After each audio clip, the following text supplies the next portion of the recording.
Waalaikumsalam. Allahumma salli ala sayyidina Muhammadin wa ala alihi wa sahbihi ajma'in. Amma ba'du. Alhamdulillah niku sampun diwaos kali Al Ustaz Mustaqim kelawan kajian kitab Al-Hikam, Sarah Al-Hikam. Mugia napa sing disampaikan lan diwaos kali Mustaqim menika menambah keyakinan kita kepada Allah Subhanahu wa taala. Niki kula lajeng mengulas kemalih supados kula panjenengan sedaya niki bertambah paham makna daripada makalah Syekh Ibnu Athaillah. Bismillahirrahmanirrahim. Kama la yuhibbul amal al-mushtaraka, kadzalika la yuhibbul qalbal mushtarikal amal al-mushtaraku la yaqbaluhu wal qalbul mushtariku la yuqbilu alaihi. Sebagaimana Allah tidak menerima amal yang dipersekutukan dengan lainnya, demikian pula Allah tidak suka pada hati yang bersekutu. Amal perbuatan yang dipersekutukan kepada sesuatu selain Allah tidak akan diterima oleh Allah, dan hati yang bersekutu tidak menghadap kepada Allah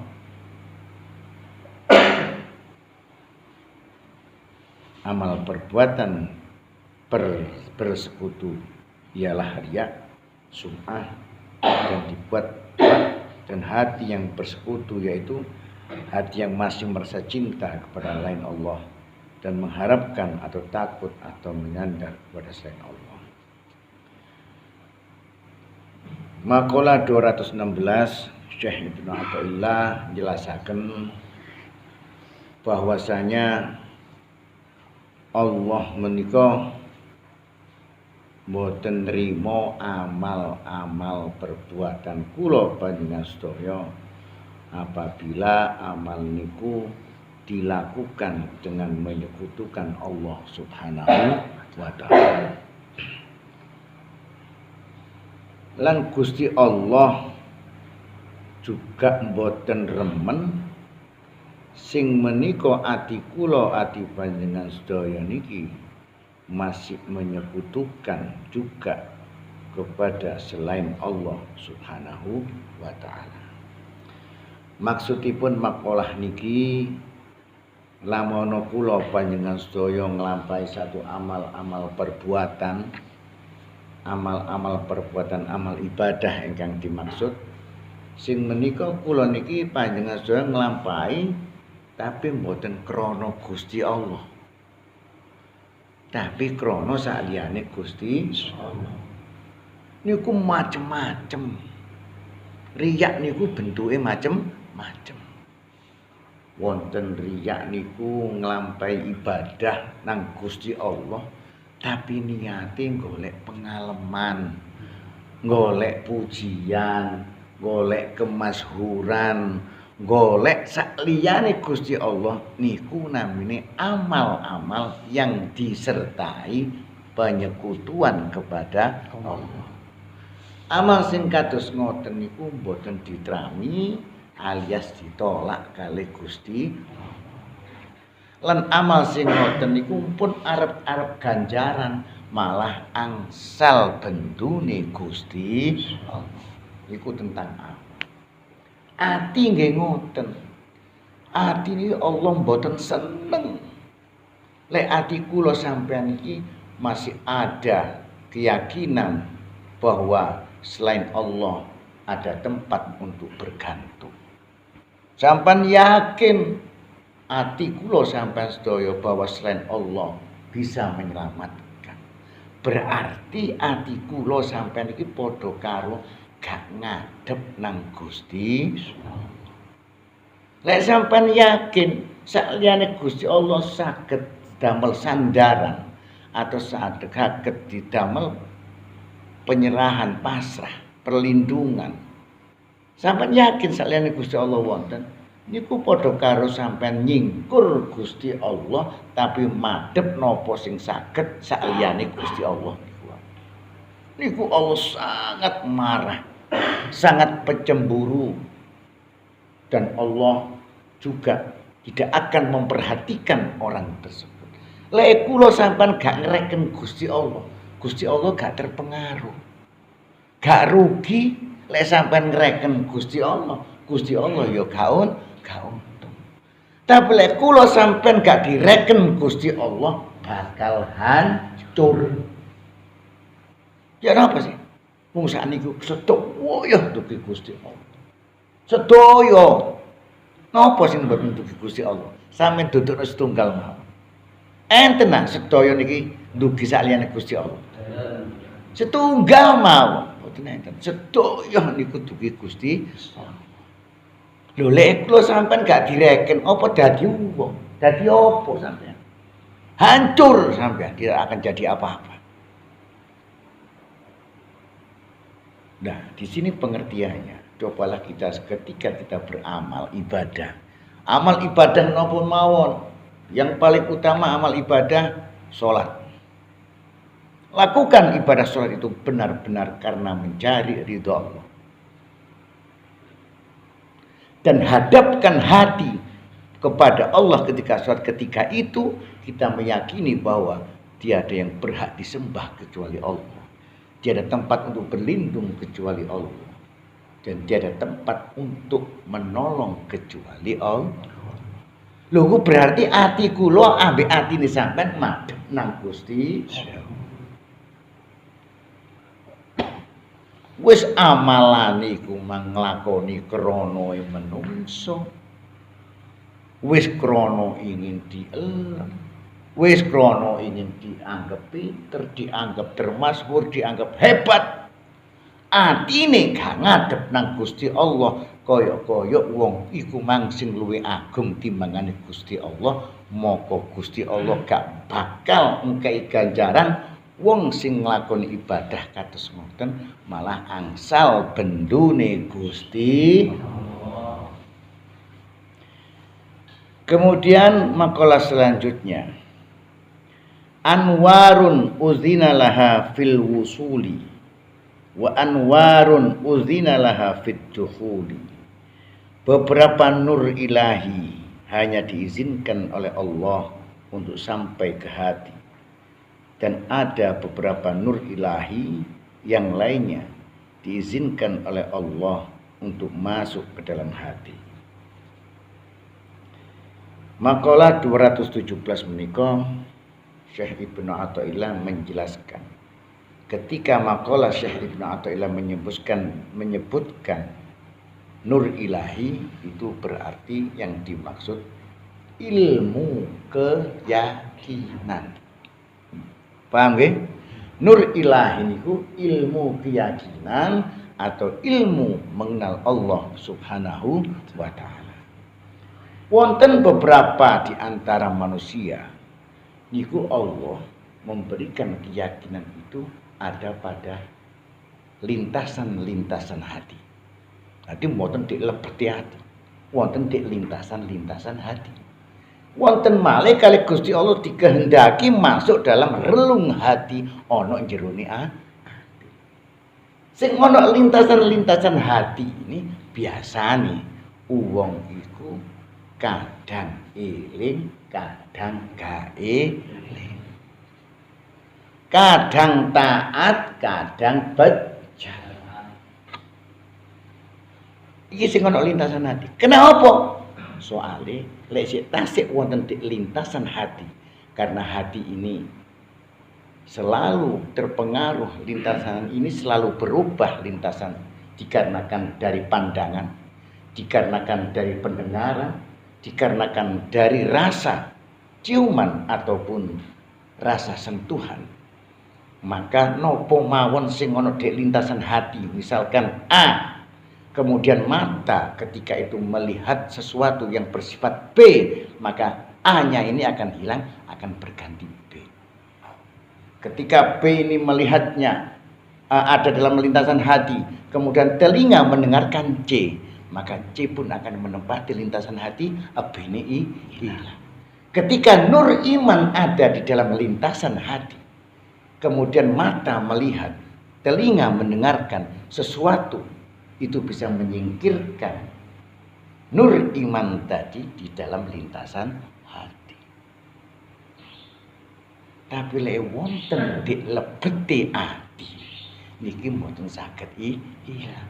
Apa ae sing digelok, napa mawon sing dirungokno, iman tetap bersinar di dalam hati. Lah iki wong pilihan. Gak kabeh apa kok saged iman niku ana di lintasan hati. Lan napa kok saged sing situk ana di jerone hati. Niku perkarane bersih lan boten bersine ati tersebut. Lek atine wis bersih niku iman saged nembus wonten dik lebete ati. Tapi lek ati gak bersih, ati masih penuh dengan hijab-hijab karena dosa, hijab-hijab karena sifat-sifat tercela, hijab-hijab karena kesyirikan kepada Allah, maka iman itu hanya berhenti pada lintasan hati. Paham ya? Jadi wonten kali yang ono wong sing imane kuat bener, masih yo yang dilihat, yang didengar, yang dirasa, macam-macam iman tetap teguh, tidak akan berubah dan nyambung terus kepada Allah Subhanahu wa taala. Ono mana iman ono dek lintasane hati, gak mlebu ono jerone hati. Gampang kegeser krana apa sing digelok. Gampang ngalih apa krana sing dirungokno. Akhirnya disebutkan dalam bahasa kitabnya yazidu wayan kusu. Kadang iman, kadang boten iman. Kadang taat, kadang bejat. Nah niku saged ngodhok yambet-yambet. Nggih. Sampeyan golongane iman sing wis mandhep ana jerone ati, apa iman kula sampeyan iki sik ana di lintasane ati. Kemudian makalah selanjutnya, rubbama waradat alaikal anwaru fawajadtal qalba mahsyuwan bisuril asari fartahalat min haitsu nazalat firra qalbaka minal aghyar yamla'hu bil ma'arifi wal asrar. Ada kalanya nur ilahi itu turun kepadamu, tetapi didapatkan hati masih penuh dengan keduniawian atau masih ada banyak pengaruh hawa nafsu, maka ia kembali ke tempat yang diturunkan daripadanya. Kosongkan hatimu dari segala sesuatu selain Allah. Niscaya Allah akan memenuhinya dengan ma'rifat dan rahasia-rahasia. Makalah 218 niki Syekh Ibnu Athaillah jelasaken masalah nur dugi Gusti Allah dateng hamba-hamba. Nur keimanan, keyakinan niku didono nang atine hamba-hambane Gusti Allah. Loh, tapi bareng mlebu nang ati karepe balik nur iki krana atine wis beisi, wis beisi. Isine napa? Isi niku yang bertentangan dengan nur ilahi itu sendiri. Maka di sini diingatkan oleh Syekh Ibnu Athaillah, dianjurkan agar supaya kita mengosongkan hati kita dari segala sesuatu selain Allah. Lah termasuk niki sebagai syarat rukune wong kepingin oleh nur ilahi, kepingin oleh ilmu makrifat teng Gusti Allah, niku syarat rukune wajib berseni atine. Dugi napa? Dugi semua sifat-sifat tercela dan semua kesyirikan dan cabang-cabangnya. Niku harus berseni dijauhi. Ya napa carane? Nggih ngaji ngeten iki.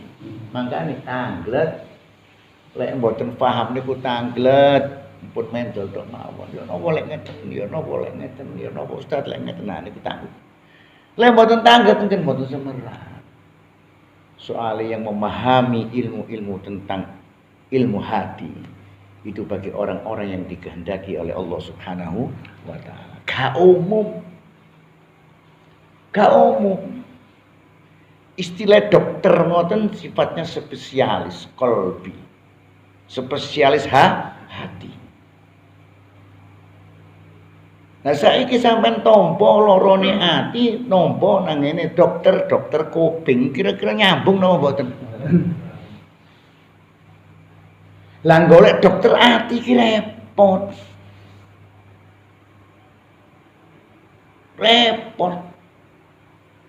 Sampai wong sing lara iku kadang gak ero lek lara, sampai wong sing ero lek atine sing lara. Ini kan bedane lorone ati ambek lorone raga, nggih. Awake dhewe lho gak weruh lek atine lara. Sing ero iku wong liya. Ngoten. Awake dhewe gak rumangsa sehingga wong sing kados ngeten iki masih awakku iki lara, atiku lara tapi kula gak ero, moko nangane dokter sing paham bahwa wong iki lara atau gak lara. Makanya ada satu makalah atau hadis mengatakan bahwa orang-orang beriman itu bagaikan kaca dirinya sendiri. Ngedepo nang ini wong beriman ngoco. Karena orang beriman itu yang akan menerangkan penyakit-penyakit dalam hatimu. Yang mana ketika saat itu kita nggak mengetahui lek atine dhewe iki lho. Jadi syarat rukun pertama orang ingin mendapatkan ilmu makrifat kepada Allah Subhanahu wa taala inggih menika atine harus bersih. Bersih itu kesyirikan. Gak percaya pokok saliyane Gusti Allah gak ono sing iso apa-apa. Yakin atine.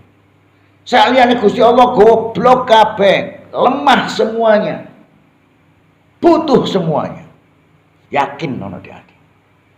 Tapi lek ono keyakinan bahwa saliyane Gusti Allah ono sing kuat, saliyane Gusti Allah ono sing iso nulung, saliyane Gusti Allah masih bisa tempat untuk berlindung, aja diarep kate oleh ilmu makrifat teko Gusti. Jadi kunci utama itu bersenono hati. Maka apabila kita melihat diri kita tidak akan pernah mampu membersihkan diri kita. Mboten saged kula sampean bersihani ati iki mboten saged. Karena apa? Mboten nenten kekuatan napa-napa kecuali Gusti. Lah terus ya napa? Carane njaluk tulung nang Allah Subhanahu wa taala. Lek kula sampean ngrasa iso berseni ati krana rusune, krana kesyirikane, aku iso berseni atiku karena kesyirikan atau karena kekotorannya. Maka sampai kapanpun kamu tidak akan pernah bisa untuk membersihkan hati itu. Soalnya apa? Ketika sampai ngakoni aku ki iso, iku wis penyakite ati. Paham ya? Makanya ya apa caranya jauh tolong nang Gusti Allah. Mengakui semua kekurangannya, kelemahannya, ketidakmampuannya, kebodohannya, kesalahannya. Aku rono ngarepe Gusti Allah dengan kerendahan hati yang serendah-rendahnya. Ngarep ngono jauh tolong nang Gusti Allah. Dengan apa? Dengan banyak baca istighfar. Dengan mengagungkan Allah, dengan memuji Allah, dengan mentauhidkan Allah, dengan memuji dengan nama-nama Allah yang baik, yaitu Asmaul Husna. Dirutinkan itu mau. Lha Gusti Allah karep berkehendak membersihkan hati kita dari semua sifat yang tercela dan kesyirikan, Gak suwe. Sampeyan sing diobati lho gak krasa. Gak krasa moro-moro alhamdulillah ati dibimbing ambe Allah dadi apik lan bersih.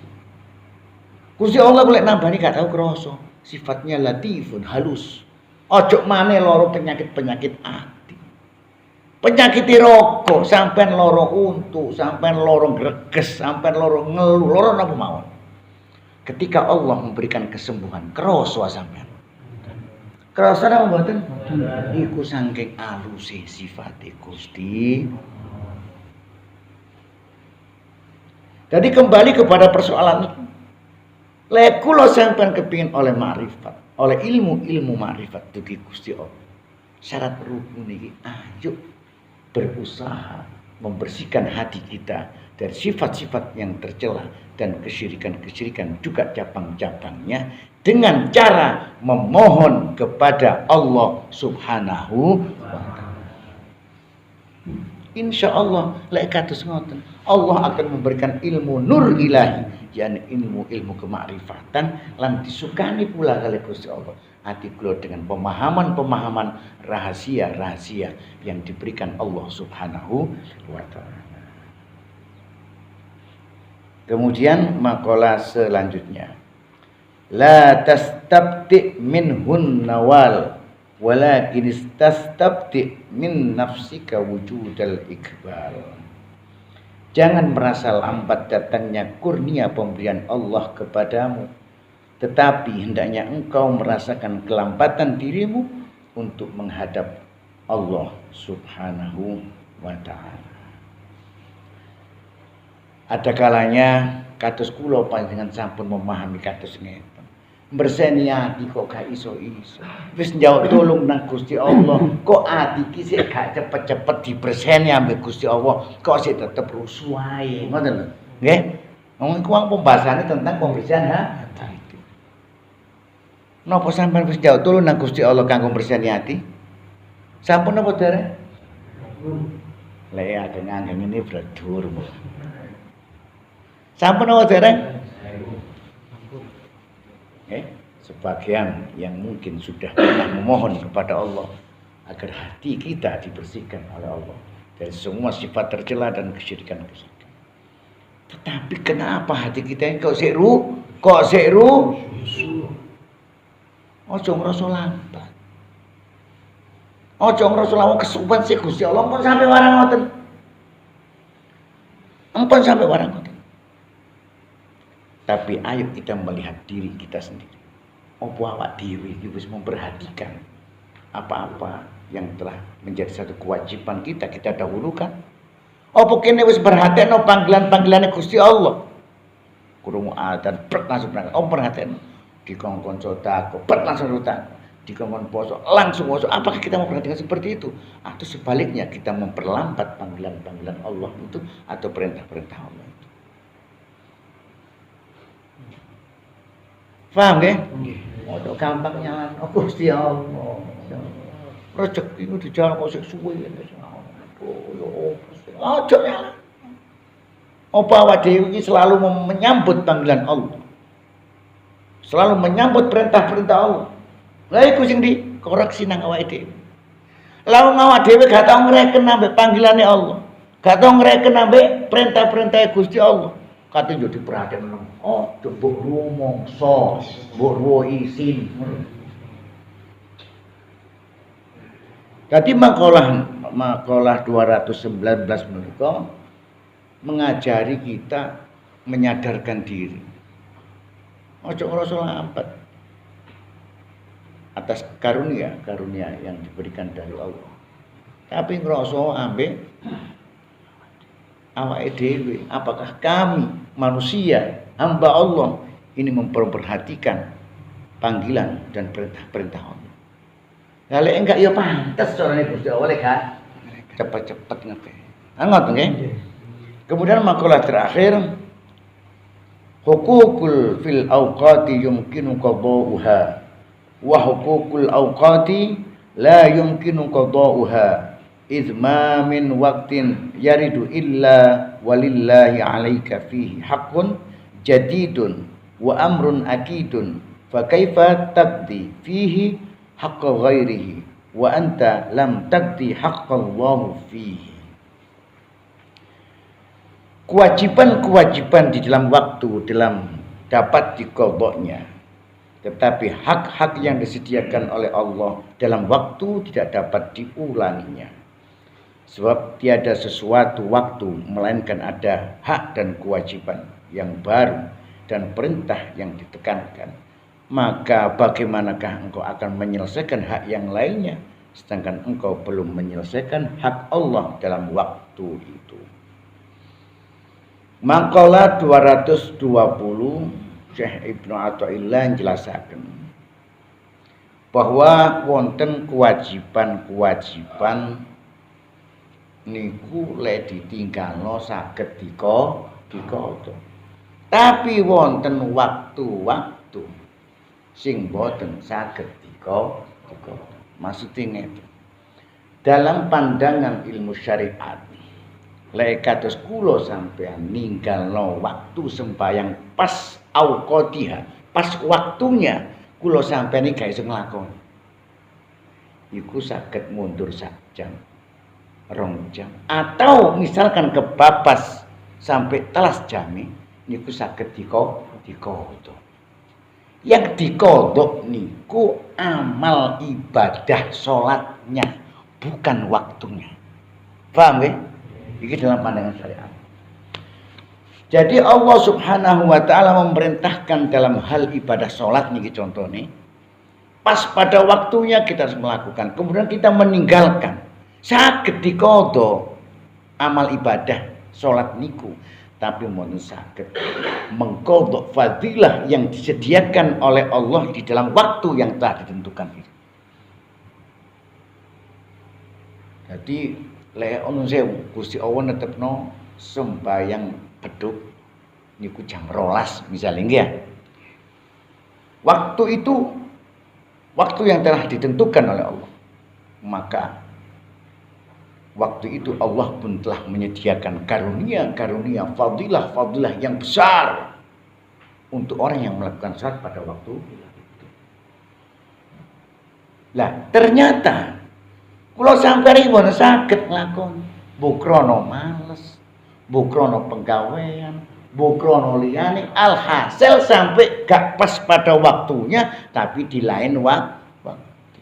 Sampeyan saged ngodok sembayang beduk niku wau.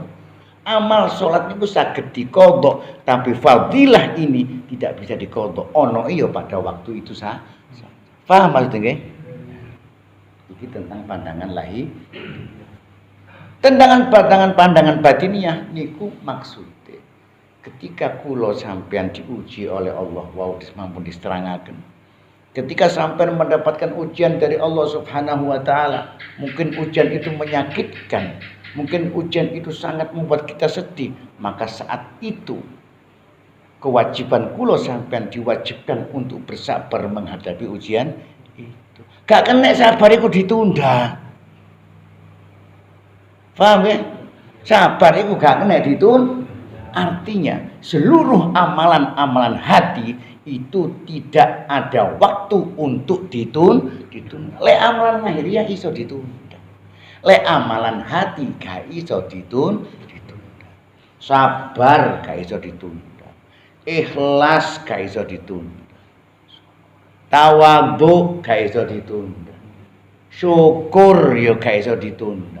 Seluruh amalan-amalan hati boten saged dikodok. Tapi amalan-amalan lahiriah atau amalan-amalan syariat itu bisa dikodok, tapi tidak dapat fadilahnya amal ibadah. Paham nggih? Nah, saniki sabar dikodok, syukur dikodok, ikhlas dikodok, qanaah dikodok. Kira-kira nih sampean ngeplak kula. Seharusnya kan kula niki sabar. Tak kodok engko ae tak kampleng iki plok. Kira-kira dadi kampleng-kamplengan apa mboten? Maning umpama plak. Engko tak kodok sabar. Sabar. Saged apa mboten? Berarti seluruh amalan-amalan hati mboten saged itulah ingkang saged kula sampaikan. Mugi-mugi betul manfaat di dunia wal akhirah. Akhiran, assalamualaikum warahmatullahi wabarakatuh.